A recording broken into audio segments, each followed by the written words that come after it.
Battlefield 5 has finally been shown off, and as part of the Game Changer network, EA were kind enough to fly me out to EA Play to get hands-on with this brand new title. I just want to thank EA for this amazing opportunity, as it has been absolutely insane. It's been so much fun, and obviously thank you to you lads that support my videos and make all of this possible. Now I'm sure plenty of you have watched the trailer and have maybe checked out other videos from Battlefield content creators like Westy, JackFrags and Flakfire. If you haven't, I have their videos linked down below in this video's description. Definitely go and give them a watch.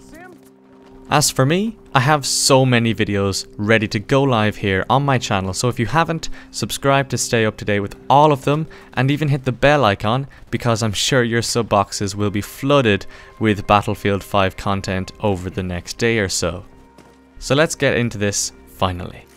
The build I played at EA Play was pretty much the alpha build, but the developers at DICE made it very clear that numerous changes have already been made since the EA Play build went live.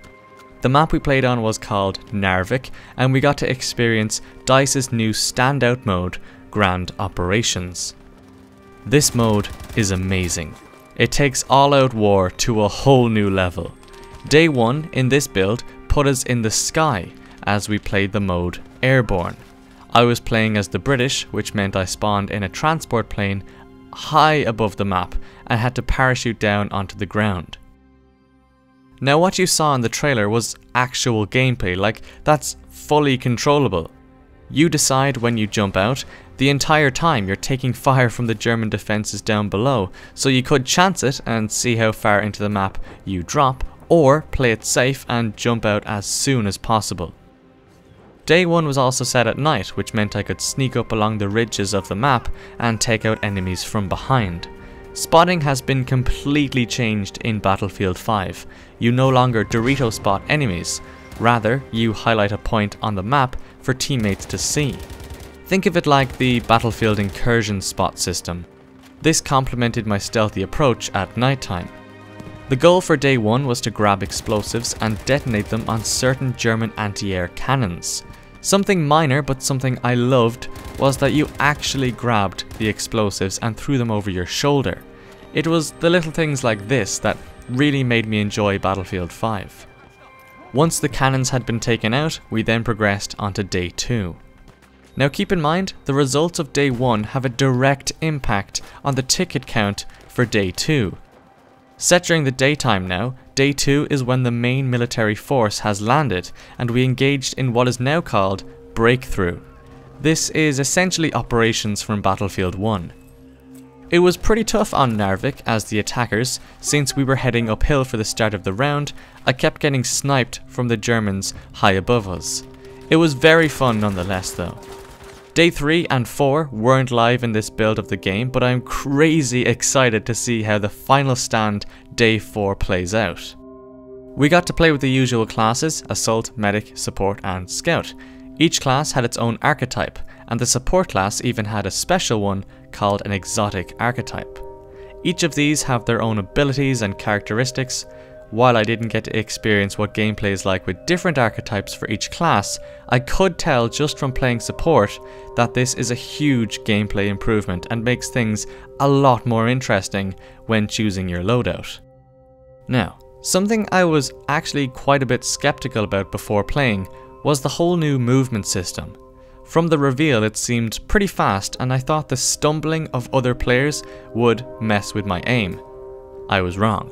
It is actually, no joke, it is actually how DICE are marketing it. It makes the game feel way more realistic. You have players run differently in different situations. They hold their weapons up above their head if they're in water, or they stumble if they're running uphill. What makes all the difference is their head stays in the same position, so they won't just fall over or stumble as you aim at them. It will take some getting used to, obviously, but it isn't a bad update. If anything, it's a huge improvement, and as I said, it makes things far more immersive. We can prone dive now too, to any angle, the full 360 degrees. Momentum is a big thing, especially when it comes to vaulting. Build up enough speed and you can vault much faster. We can smash through windows just like in the reveal trailer. Again, that was all gameplay. Crouch sprint is a little hard to get used to. I didn't realize I was doing it most of the time and wondered why the other players were so tall and why I was moving so slowly. It's handy though, it makes diving to and from cover a lot easier and safer. Gunplay is a huge one, it's just so much better now in my opinion. I'd say compare the whole thing to the style found in Counter-Strike. Not exactly like Counter-Strike obviously, but that's the best comparison I can come up with. Where weapons each have their own recoil pattern and handling mechanics. I just loved how the bullets actually went where I aimed. They no longer fly all over the place. They have to be controlled and managed, yes, but the gun mechanics can be learned, which means we can master certain weapons and destroy with them. To go along with this, something to note is that suppression is purely visual. It no longer has an effect on gunplay.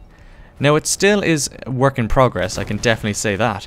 It feels much better than in previous titles though.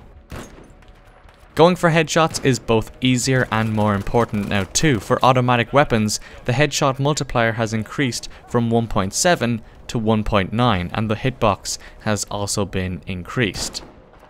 The weapons we got to use were the STG-44 assault rifle, the EMP SMG, the MP40 SMG, the Gewehr 43 rifle, the Bren LMG, which was a beast, the MG34, which I actually didn't get hands on with, which was a pity, I completely forgot that was a thing, the Kar98K rifle, which is just a destroying gun, it's so good, and finally the P38 pistol. I also had some fun with the dynamite for the assault class. Grenades are something I really want to cover in this video. They have gotten so many updates, it's insane. We can now throw them in two different ways. High and far, or low and rolling. One is overarm and the other is underarm. It makes you think about where you actually want the grenade to land. If it's just going around the corner, there's no point lobbing it, just roll it. On the flip side, if you're aiming for an upper window, rolling mightn't be the best option. We can now actually deflect incoming grenades. See a frag coming your way, just throw your own at it. If that doesn't work, you can throw them back as well, or better yet, just shoot it in the air. Grenades as a whole take longer to throw and take longer to detonate. That's just my opinion, by the way, that's how it felt while I was playing. Speaking of explosives, destruction, as I'm sure you know, has gotten ramped up to the extreme.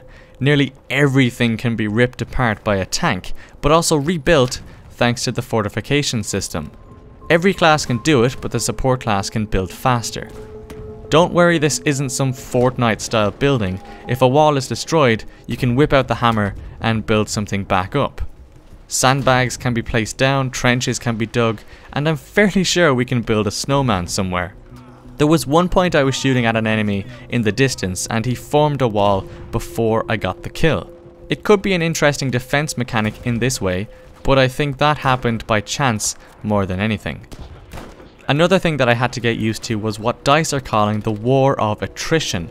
Essentially everything is numbered. We spawn with less ammo, vehicles have a set number of shots, and there is a much bigger focus on squad play. There are resupply stations around with health and ammo available, so it's just a case of forgetting what you think you know about Battlefield and then adopting this new gameplay style. As mentioned, squad play has also got plenty of changes. Most of them I've talked about already, but one that I'd like to mention is the squad wipe, or swipe as some members of the community have labelled it. When all members of a squad are down and out, this will force all members of that squad to the deploy screen.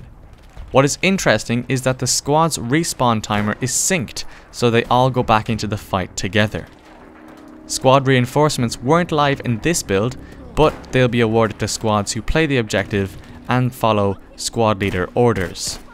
Once the squad leader has built up enough requisition points, they can call in things like the V1 rocket, just like we saw in the reveal trailer. In the build I played, these call-ins were just random, but still just as epic. It's a lot of fun. Completely different beast to Battlefield 1. Believe me, this is not, like 100% not a reskin. It's honestly unlike anything I've seen before. There is so much more to learn and talk about, so do know that this is just the first of so many videos from me. It was just a very general overview of what I played here at EA Play, but I will be delving into each game element in far more detail here on my channel very soon. Share your thoughts on Battlefield 5 down in the comments. Think it looks good? What do you want me to cover the most? Let me know. Leave a like on this video if you enjoyed, or a dislike if you didn't. Subscribe to join the lads, but until the next one, I'll see you lads later.